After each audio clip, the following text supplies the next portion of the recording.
Nightcast. Stephen Lloyd Gilbreth brings you the current news from the world today and how it relates to Bible prophecy. Understanding the end-time events leading to the peaceful world tomorrow. Ladies and gentlemen, Stephen Lloyd Gilbreth.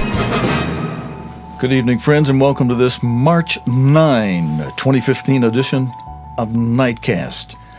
Our opening story tonight, friends, in an open letter, 47 senators warned Iran's leaders that any deal on Tehran's nuclear program could be revoked once President Obama leaves office. Was this a wise letter to have sent or not wise?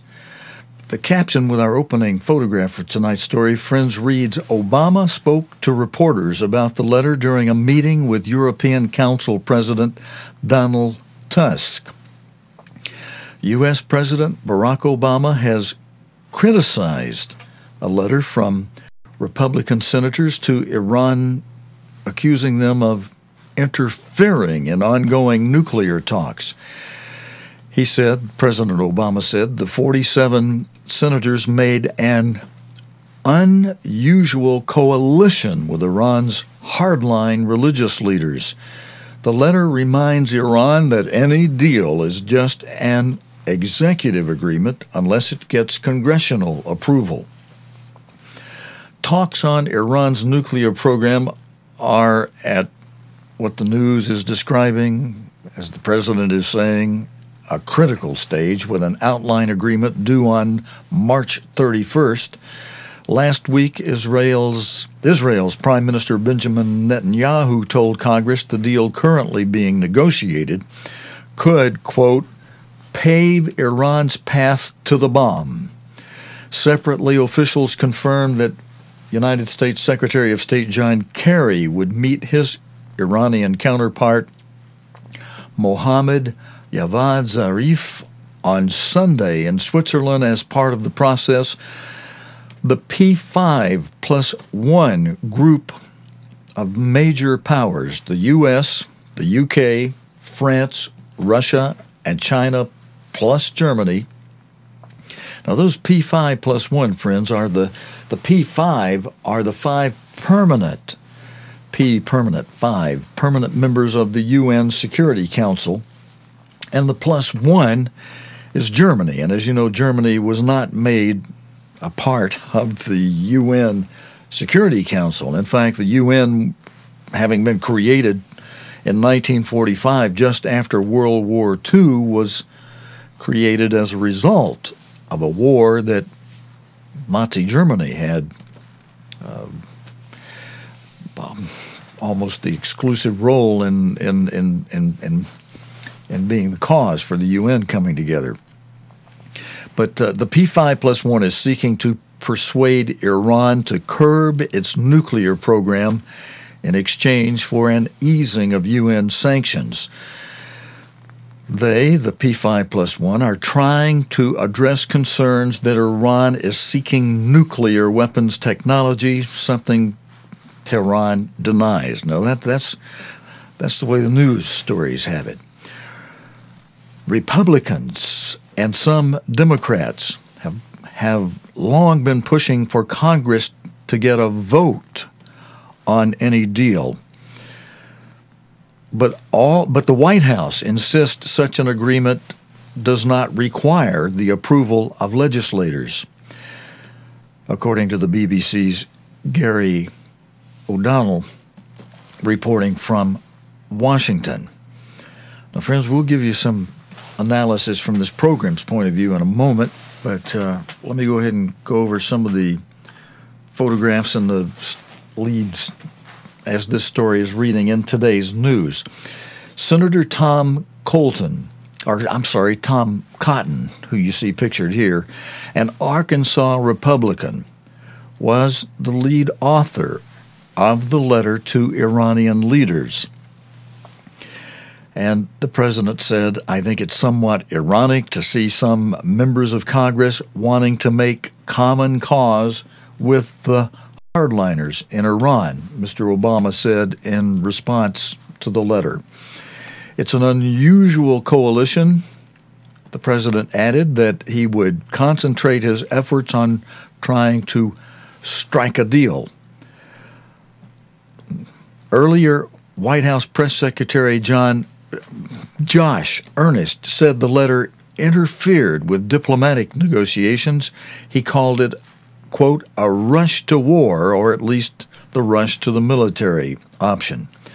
Mr. Zarif dismissed the letter, Mr. Zarif being the Iranian foreign minister, dismissed the letter as a propaganda ploy, adding that if a future administration revoked the deal, it would amount to a blatant violation of international law, quote unquote.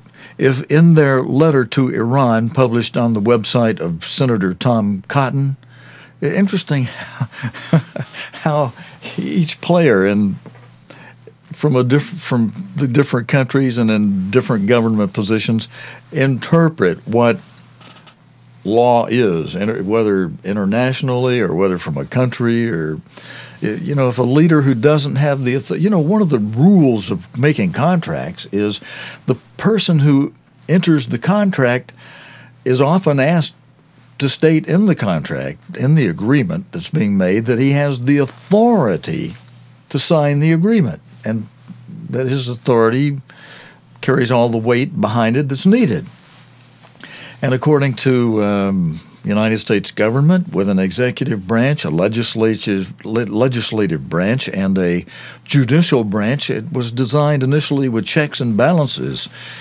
And the executive branch is supposed to carry out what the legislative branch creates as law. And it's not supposed to be able to create law on its own. The executive branch is not, except in executive orders under urgent situations, and even then that can be revoked. So trying to make a permanent agreement, it's questionable under United States law the way the country has been set up with 3 checks and balance administrations, executive, legislative, and judicial, that the president could do this on his own without Congress approving it so that it has permanency. And Iran, they're great spin masters, as we'll get into that in tonight's news with quotes from former United States Secretary of State George P. Schultz, who we've been quoting frequently here in the last few weeks, also with Saudi Arabia's take on it and other factors. But the man behind this letter, primarily, Senator Tom Cotton, on his website, the senator suggests Iran's leaders, quote, may not fully understand our constitutional system. Now, the caption behind this video, and first of all, I'm just going to give you the news from today, and then we'll analyze it a little bit further as we get into it. This is a video coming up. In this video, we have excerpts from Senator Tom Cotton speaking on ABC, and we also have video coming up with President Obama's speaking from the White House. First, let me mention that Barack Obama described the Republicans' open letter to Iran's leaders as, quote, somewhat ironic. They note that any agreement without their support would exist solely without Congress support, would exist solely between President Obama and Iranian Supreme Leader Ayatollah Khamenei. The next president, quote unquote from the letter, the next president could revoke such an executive agreement with the stroke of a pen, and future Congresses could modify the terms of the agreement at any time, the senators wrote in the letter. Now, that's an interesting writing that in the letter that the congressman says the next president could revoke such an agreement with the stroke of a pen. Now, that statement may be giving the executive branch of the government more power than they really would want to give him, or that may really exist under a 3-part checks and balance constitutionally set up government. Anyway, he in his letter he says that and says future Congresses could modify the terms of the agreement at any time. The senator wrote in the letter, the signatories to the letter add that, quote, most of us will remain in office well beyond January 2017 when Mr. Obama's second term comes to an end. Now, nuclear Iran, what would powers want and what would they fear? World powers imposed sanctions on Iran because they felt it was not being honest about its nuclear program. Now, we'll come to Mr. Cotton's words in a moment that he spoke on ABC tonight, friends. I want to give you a good background on this before we hear some of the statements he said, and I want to quote what the news is saying, even ABC itself, what they're saying he said, and then let you hear what he said and see if the lead-in that ABC gave it is actually what he's saying or not, which is is an illustration or an example of sometimes how our liberal mainstream news sources in America sometimes put words in people's mouth or twist things to say things they actually really didn't say, as you will hear yourself in a moment. But the lead for this rest of the story would world powers imposed sanctions on Iran because the world powers felt it was not being honest. Iran was not being honest about its nuclear program, and Iran was seeking the ability to build a nuclear bomb. Tehran denied this.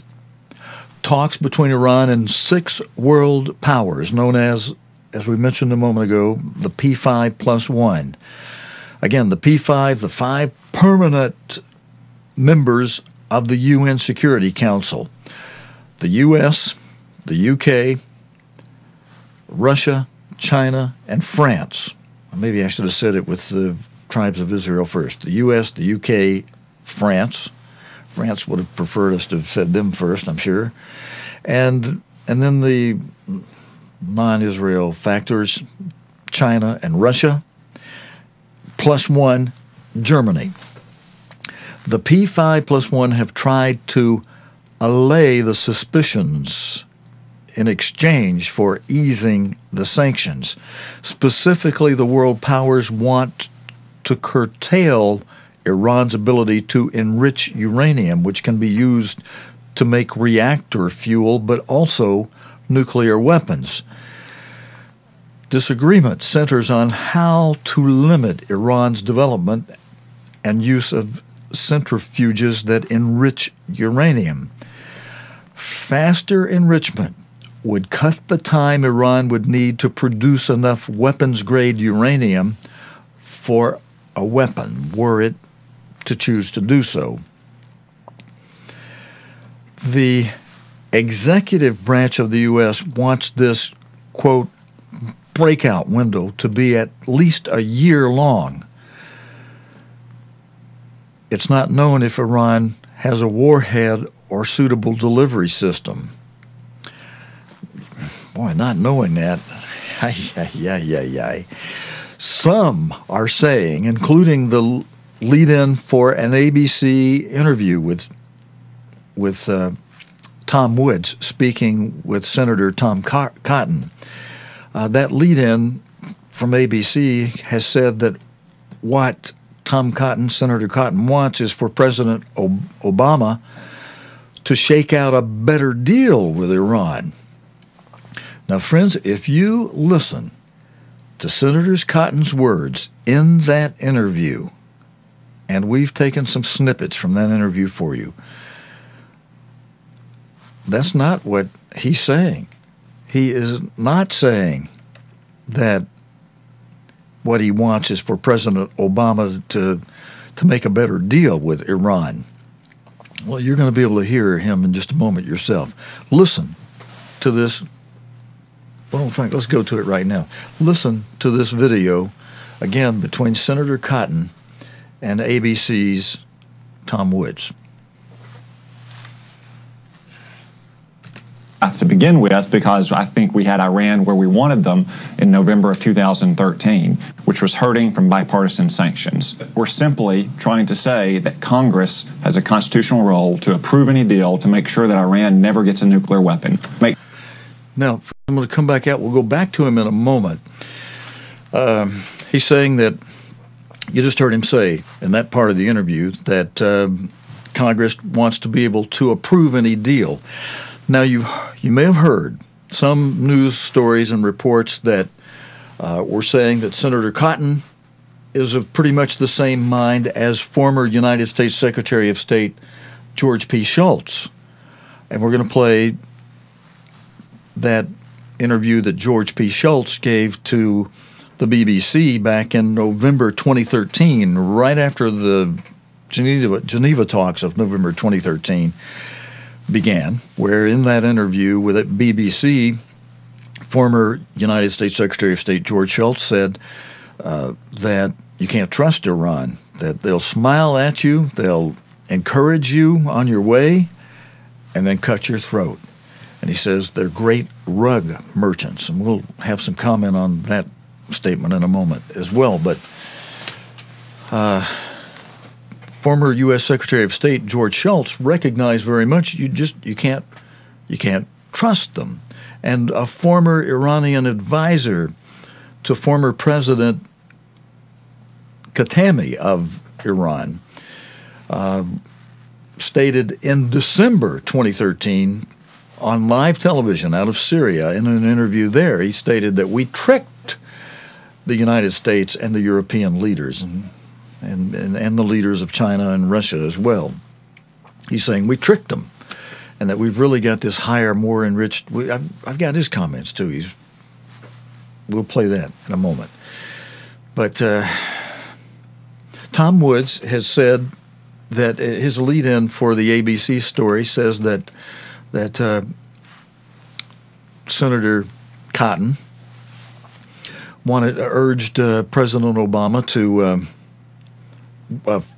try to get a better deal. And you just heard Senator Cotton say that Congress wanted to be able to approve a deal. But again, here's the point I'm trying to make by talking about a deal.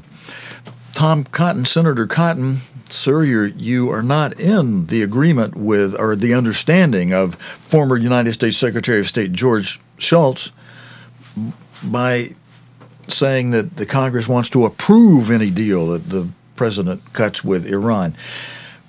Former United States Secretary of State George P. Schultz is saying their words are worthless, not even worth the paper the words might be printed on from Iran. You can't trust their words.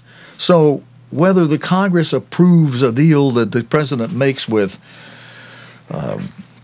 Iran or not is moot or meaningless, in the sense that if former United States Secretary of State George P. Schultz is correct that their words cannot be trusted, what does it matter whether Congress approves the deal the president makes or not? The deal is not going to be kept by Iran, which has been using delay tactics and lolly-dollaring this whole thing along while they continue as the advisor to former Iranian President Khatami said on Syrian television in December 2013. He said, we tricked the United States. The uranium we told them about that we'd agree to reduce 20%, that's not even up to the level that we've already developed in uranium we have, enriched uranium we have in a secret underground facility. And that interview was recorded, and now the former advisor to the president spoke in the Arabic language, but the Arabian language is easily translated into English. That's been done. The subtitles are on the bottom of the recording that we have. It's in our archive in December 2013. And I'm going to play a portion of that again for you tonight. But all right, let's go on. Let's hear some more of this excerpts from Senator Tom Cotton from today. Sure that they understand that Congress has to approve this deal, because Congress, in our constitutional role to approve any international agreement, does not and will not stand for Iran getting a nuclear weapon. Verge of.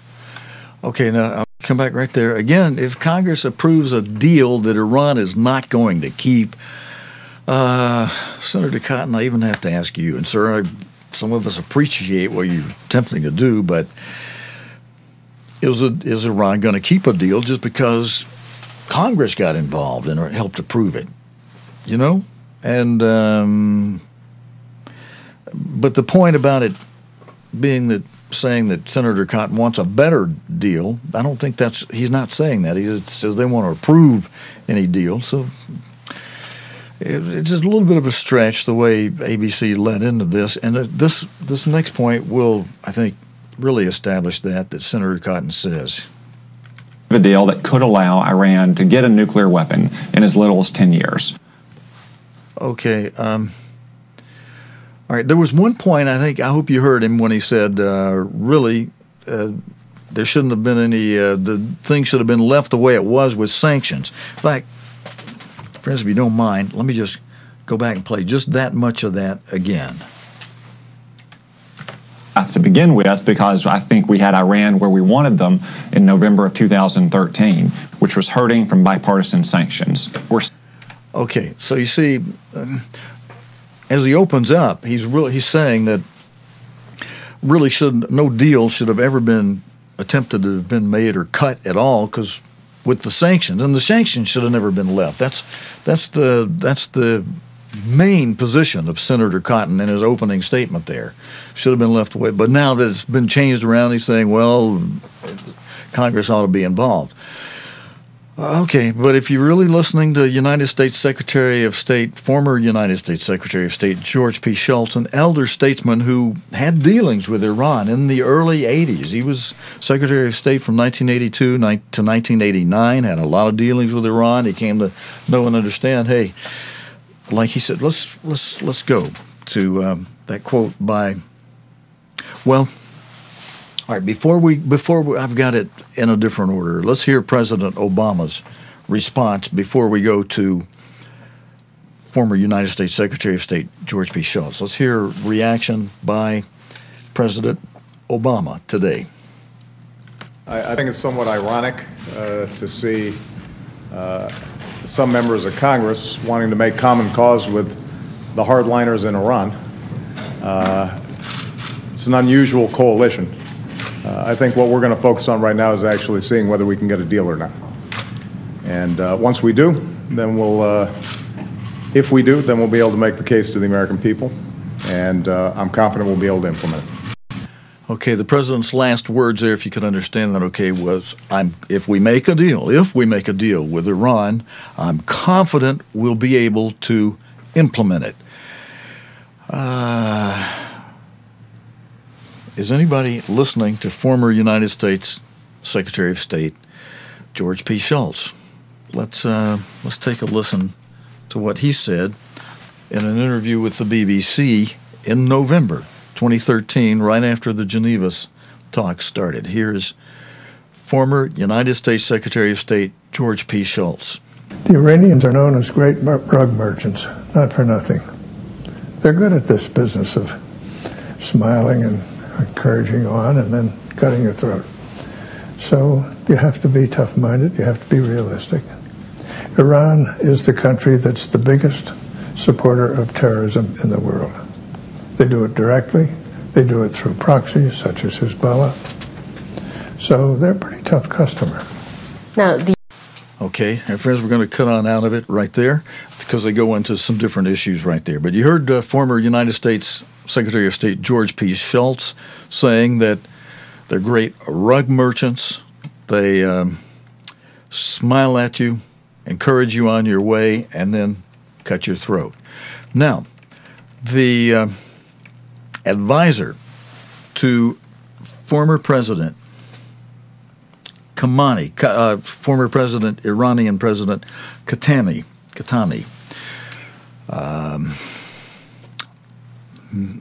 Mr. Mohammed Sadek al-Hosseini. Mohammed Sadek al-Hosseini, speaking of the Geneva talks as the Treaty of Hudaybiyah, which was a treaty that goes all the way back to Muhammad's time, where it was a treaty of patience, allowing arms to rest for 10 years. And he says, regarding the Treaty of Hudaybiyah at Geneva, he'll say in his talk on Syrian television, they've allowed them to rest the past 10 years, waiting with patient strategy for this moment.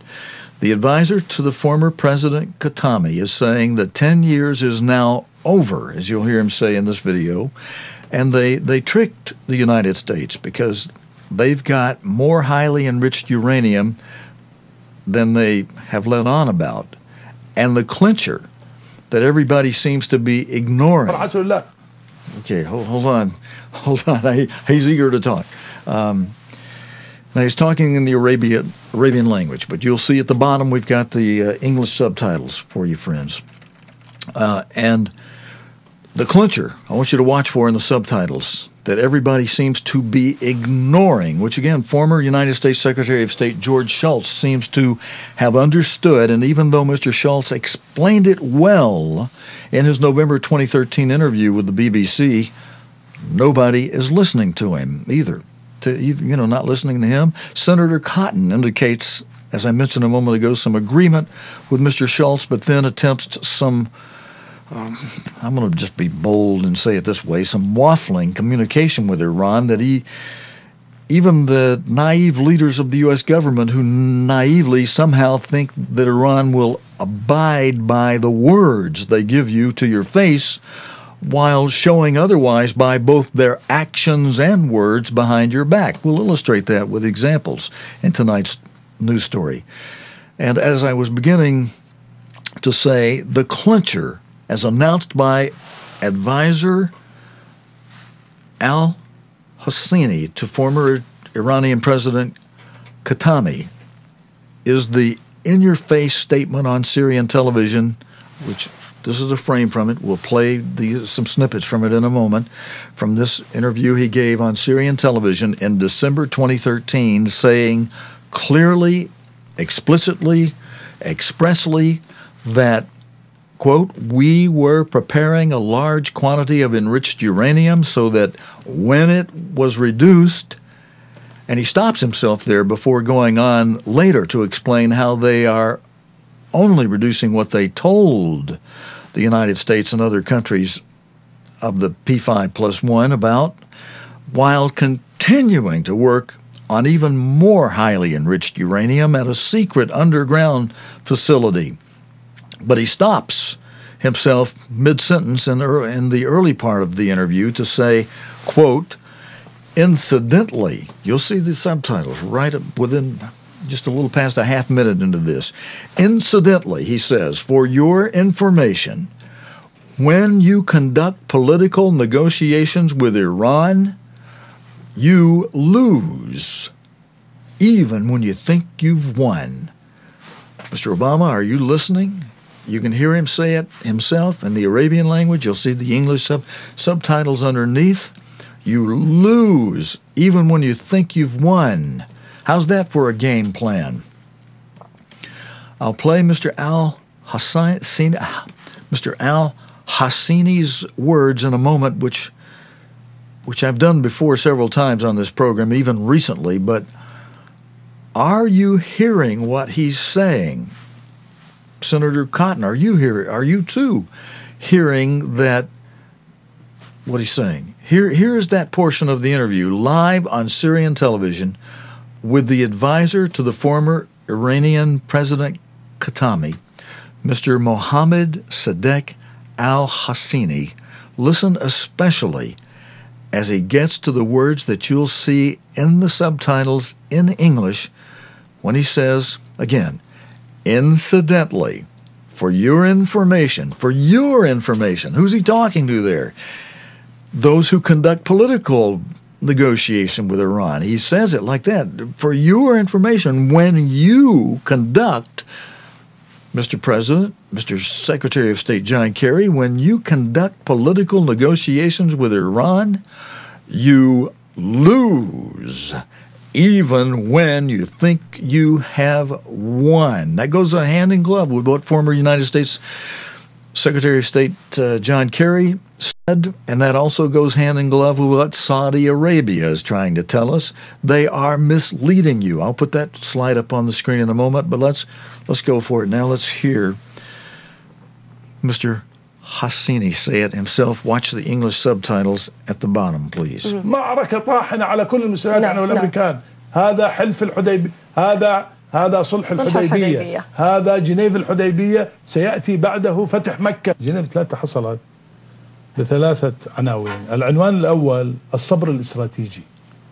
إيران صبرت استراتيجيا النفس الطويل، يعني 10 سنين 11 سنة وإحنا صابرين ونخطط لليوم الذي يأتي بعد ال10 سنوات، بحيث يصير عندنا كمية من اليورانيوم المخصب كبير قد ما بتنزليه.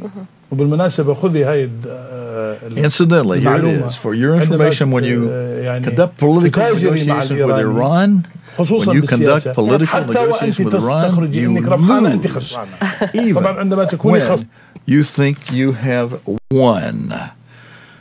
And friends, in that snippet that I was playing back in December 2013, I took some snippets of the whole interview. We've got the whole interview in our archive, as I mentioned earlier. So, but for time's sake, I just cut parts of that interview that was aired live in December 2013, as in our archive video section. A tab from our homepage at cogtv.org will get you to our Nightcast archive and also our Weekend Sabbath archive. So if you go look at the side that's got the Nightcast News archive on it, go back to December 2013 if you want to hear the entire 20-30-minute interview that Mr. Hosseini gave on Syrian television, just really laughing at the United States and the other leaders about how Iran tricked you. Now, we heard from President Obama. We heard directly from Tom Cotton. What is this doing party-wise? I don't like to get into politics on this program, but tonight I think we need to ask this question. How are the leaders of the Democratic Party in the United States reacting, and what are they saying that might have some impact one way or the other on this? Democrats, including Senate Minority Leader Harry Reid, denounced the letter, saying, quote, "Let's be clear." Mr. Reid said on the floor of the Senate earlier today, quote, "Republicans are undermining our commander-in-chief while empowering the Ayatollahs. Republicans now control both chambers of Congress." Today's news illustrates they control both chambers of Congress after winning elections last November, giving them considerable leverage over Mr. Obama. But friends, the God of this world has and is giving some incredible favor to Mr. Obama, similarly as he did to Hitler during the years of World War II.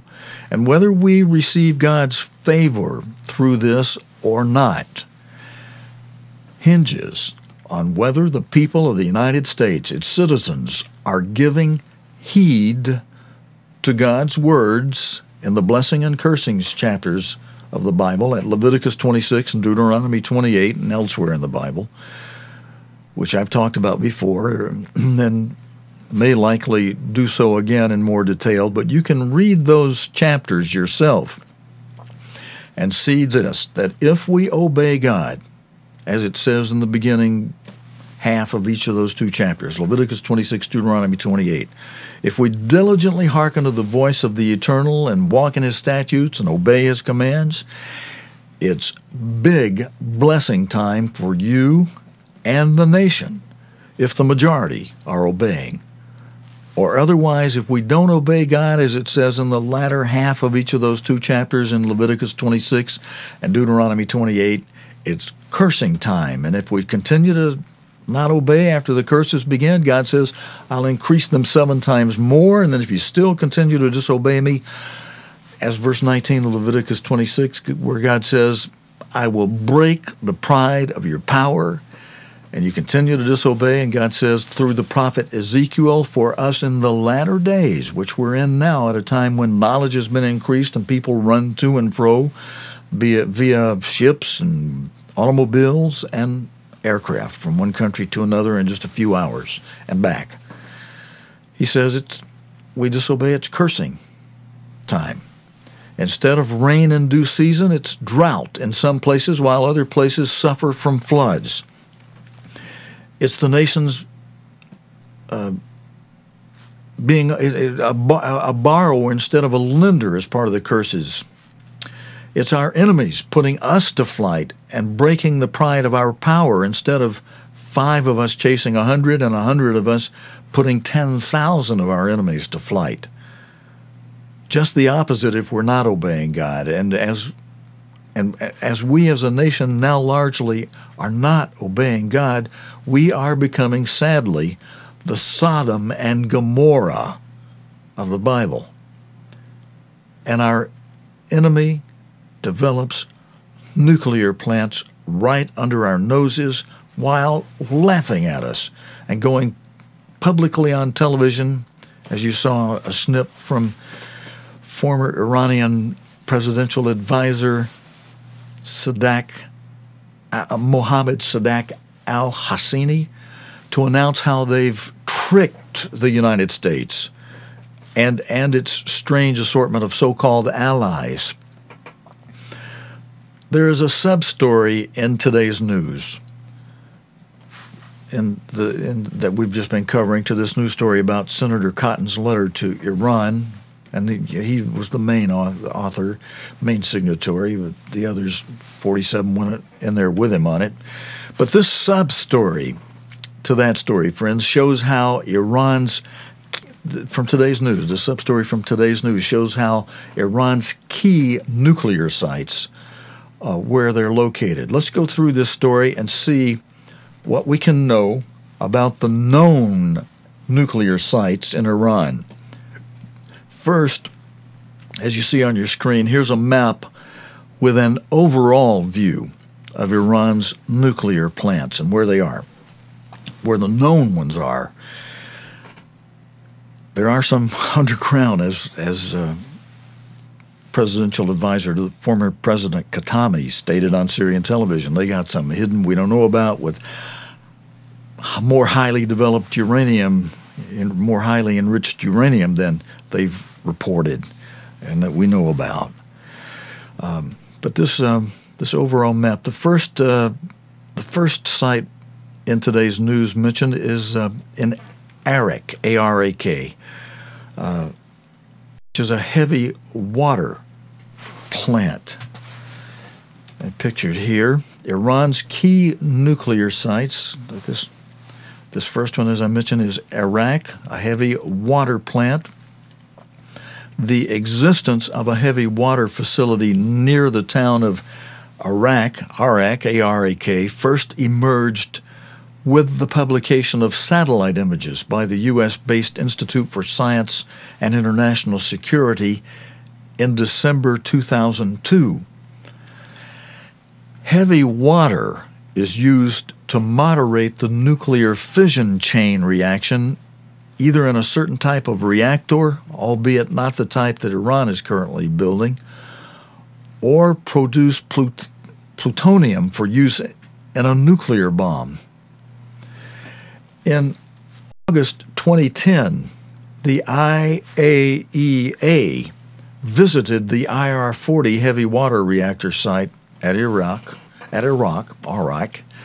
It said the facility was still being built, but some major equipment had been installed. Iran told the IAEA the operation of the reactor was planned to start by the end of 2013. The IAEA said that based on satellite imagery, the heavy water production plant appeared to be in operation, but had not had access to it. The IAEA didn't have access to it to confirm such reports. Now, this next nuclear facility is at Bushehr, Bushehr. I kind of like to call it Bushehr, and after a former, interesting that it starts out by a city name that's similar to a former president, Bushehr. And this one, at Bushehr, there's a nuclear power station.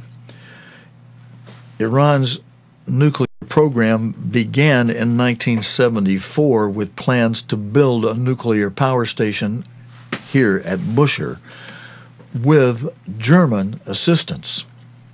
The project was abandoned because of the Islamic Revolution 5 years later, but was revived in the 1990s when Tehran signed an agreement with Russia to resume work at the site.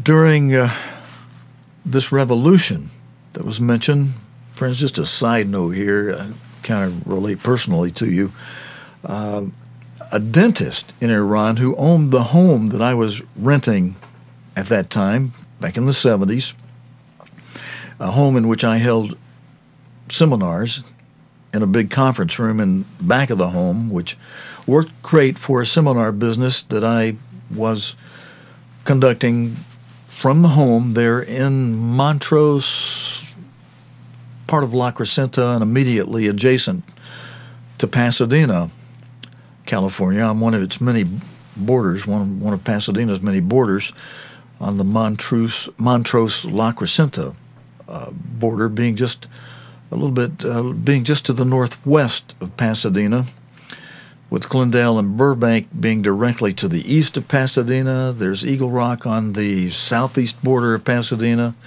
A portion of Los Angeles is on the southeast border of Pasadena. South Pasadena is on a portion of the border directly south of Pasadena. Then there's San Marino, which is more or less on the southwest border of Pasadena. Then on Pasadena's east border, there's Arcadia, and then Sierra Madre, kind of on the northeastern border of Pasadena. I meant to say Arcadia's on the eastern border. And a large chunk of Altadena is on the north border, which I think I already mentioned maybe. Altadena being where a lot of brethren who I personally know live, besides those who live in Pasadena, in which I lived for a long time, both before and after the man from Iran. This is the reason why I'm telling you this. The man from Iran who owned the home I was living in at that time in Montrose, La Crescenta, adjacent to Pasadena. That dentist was living in Iran at the time that I rented his home. And he contacted me. He wrote me and told me of the revolution before the revolution hit in Iran. He knew it was coming. And he said he seeing it coming, he said, I'm leaving Iran and planning to come back to the United States, or actually come here for the first time. Somehow he bought the home through a real estate agent. He saw pictures of it, but he never lived in it. Brand new home. I was the first person to live in it. And he said, hey, I would, and he asked me, would I mind terminating my lease agreement early? I'd spent a couple $1,000s moving all of my business conference tables and office equipment into this big home in Montrose. And I said, well, sure, sir, I'll terminate the lease agreement early if you want to pay my moving expenses, because I've only been here a few months, spent several $1,000s to move in, and I think that's the only way it'd be fair, if you're willing to reimburse me for that moving expense so I can, without additional cost to me, transfer and get a lease in someplace else and transfer as if nothing happened. Well, he said no. He didn't want to do that. He didn't want to pay my moving expenses. So we had no agreement for me to terminate that lease early. But the next thing you know, my rent checks that he had been cashing through his agent in California suddenly stopped being cash. I continued to pay them monthly, or send them out monthly to them. Next thing I know, a marshal's knocking on my door with eviction papers, or court papers to start an eviction process, saying that I had not paid my rent. So I was forced to get an attorney and answered that eviction lawsuit by explaining that I had, in fact, tendered my rent each month on time, as I always had, that had before had been cashed. And this time, the Iranian dentist was simply holding and not cashing my checks, and reported to the court that I was not paying my rent, and or had instructed his agent not to cash those checks, so he could claim I hadn't paid my rent and evict me. He lost, by the way. The court ruled in my favor, and then he finally offered to not only pay my moving expenses after we did battle for about 6 months, and by that time I only have about 6 months left to go on my lease. I think I'd been there a year at the end of that lawsuit battle. But he said, hey, I will, I don't know where he'd been living, but he's in the United States at this time. He said, I'll pay your moving expenses so that if I would rent another home for my business somewhere else, and he also agreed not only to pay my moving expenses, he also agreed to give me back all my uncashed checks, which he had been holding for about 6 months of rent checks. So, and that was a couple $1,000s a month to rent on that place. So, $12,000 plus the $2,000 moving expenses. I came out pretty good on that deal after being hassled by that complication and lawsuit that was stressful, but it worked out financially favorable in the long run for me. And my real estate agent found me a home to rent in Pacific Palisades that was owned by a movie producer who was away on a long assignment in New York.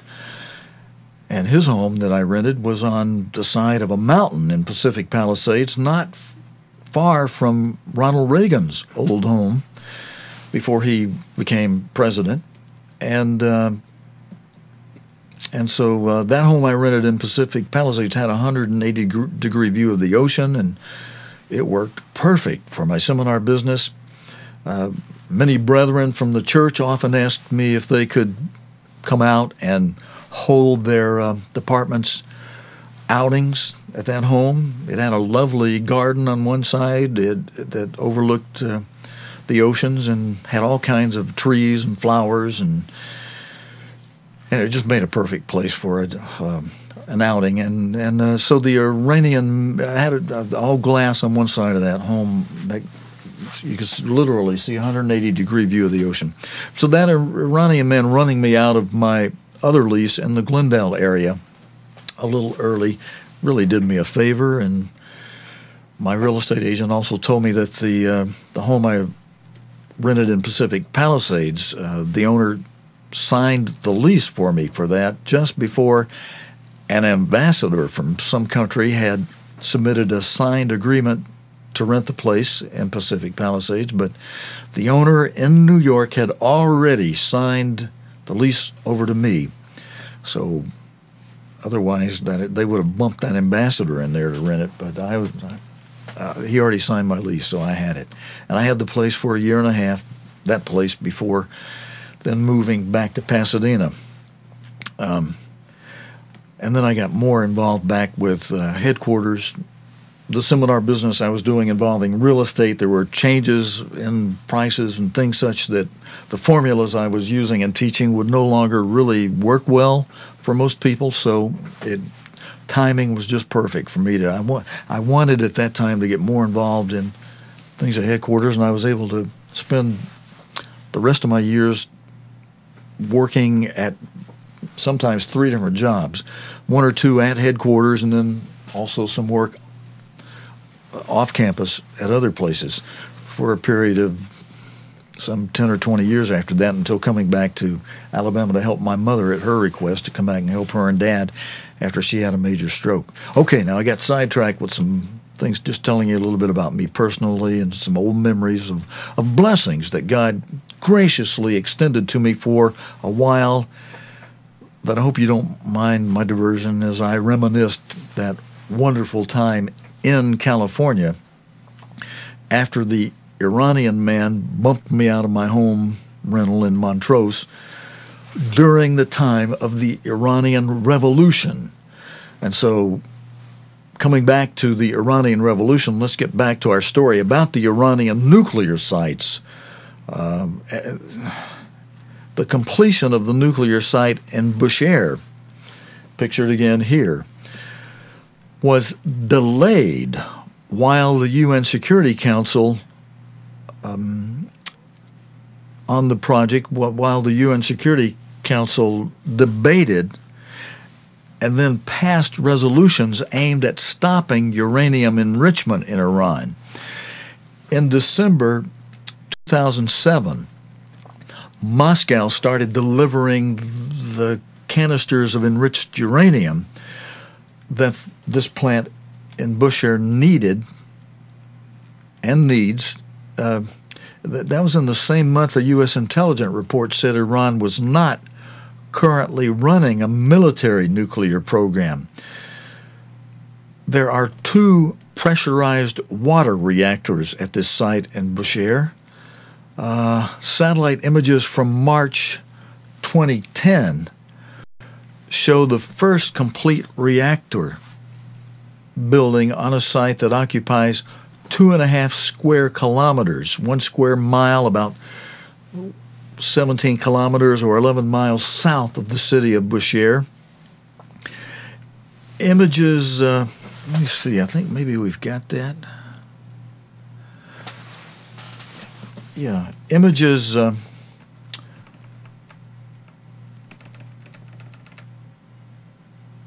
just a second, friends. Let me check my notes here on this. Iran in-state media said the plant was connected to the national grid in September 2010 when it was inspected by the IAEA in October 2011. The agency noted that the reactor was in operation. I think I mentioned that to you earlier, and that's a footnote under this image. Now, as we cut away to satellite images, I want to encourage you to notice what the BBC reports in this lead text for these satellite images. Listen closely to the second interview in the next paragraph. Work to build a nuclear power plant at Bushehr began in 1974, but came to a halt in 1979 when the Islamic Revolution that I was telling you about, when that dentist wanted to come back and have his home in where I was living in it, when that Islamic Revolution, friends, here is the second sentence. The project was, I want you to hear this in the second sentence. The project was revived in the 1990s with assistance from Russia, which is now preparing to begin loading nuclear fuel into the site's first operational reactor. Satellite images show how the plant developed in the last decade. Did you get that? Since the 1990s, since 1990, Russia has assisted Iran. Russia has assisted Iran with providing nuclear fuel for the operational reactor. Russia, Iran. So there's an economic union between Russia and Iran, if not also some kind of political union with Russia, between Russia and Iran. And if Iran could be believed, which, as former United States Secretary of State George P. Schultz says it cannot, as he said, Iran will smile at you, encourage you on your way, and cut your throat. Saudi Arabia says Iran will mislead you, and Saudi Arabia expressly said in a BBC interview in 2013 that Iran is misleading the U.S. Hello, Mr. President. Are you listening? with ears that are other than what one of my viewers here called Mickey Mouse ears. And it's a viewer who has a reasonable respect for the office of the President of the United States, but who also objectively looks at reality.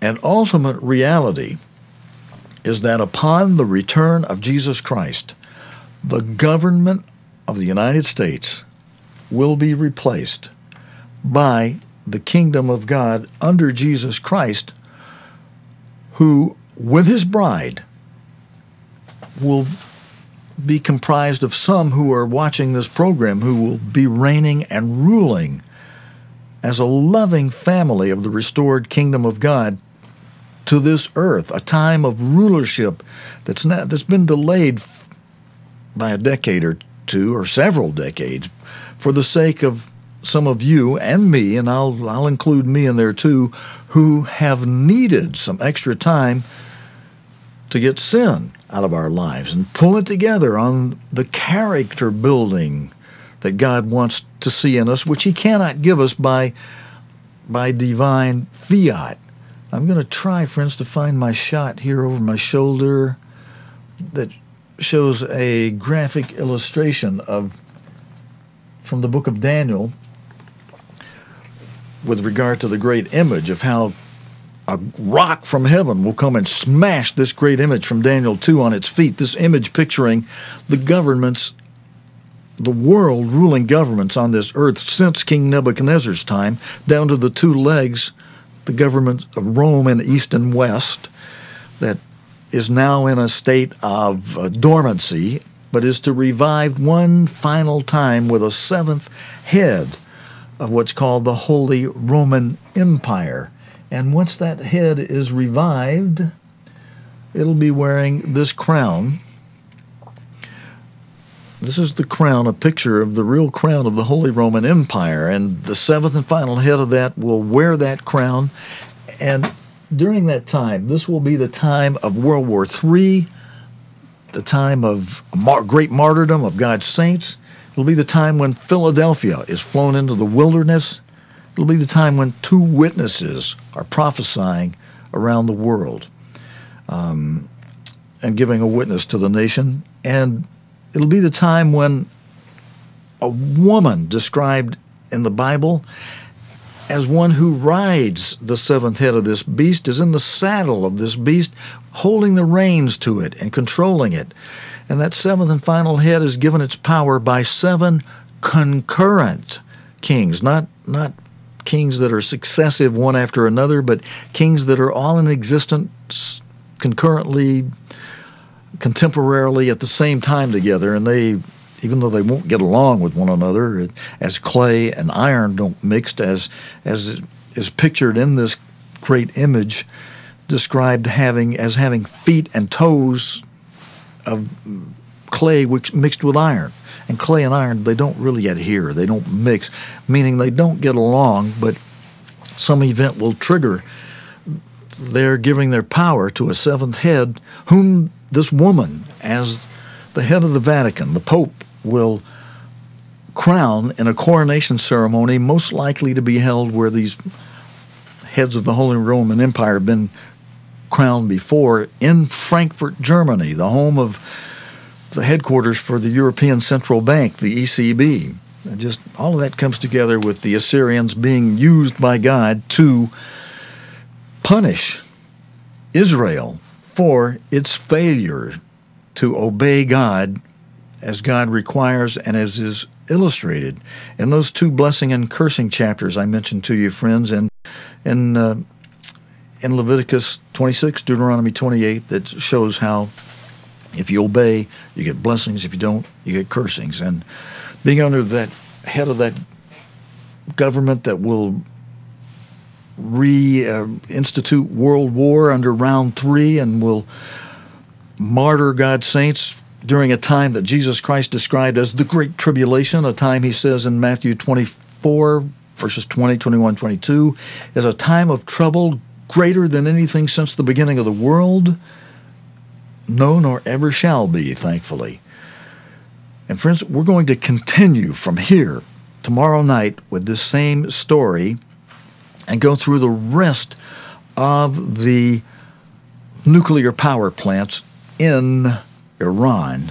I need to sign off tonight because we're approaching 1 hour mark, and I try to hold that as a maximum.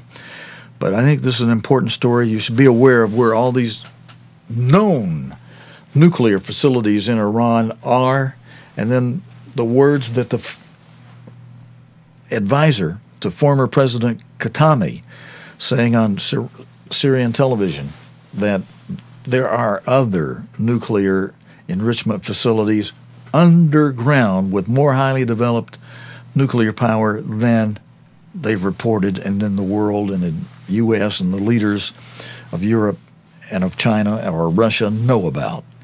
We'll continue from this point tomorrow night. Thanks for joining me tonight for this Monday night edition of Nightcast. We'll pick up with the day's current news related to the Bible and prophecy, and then pick up from this story, as I mentioned, God willing, and the creek don't rise tomorrow night, Tuesday night, right here on Nightcast. Until next time, your host, Stephen Lloyd Gilbreth, saying so long and good night, friends.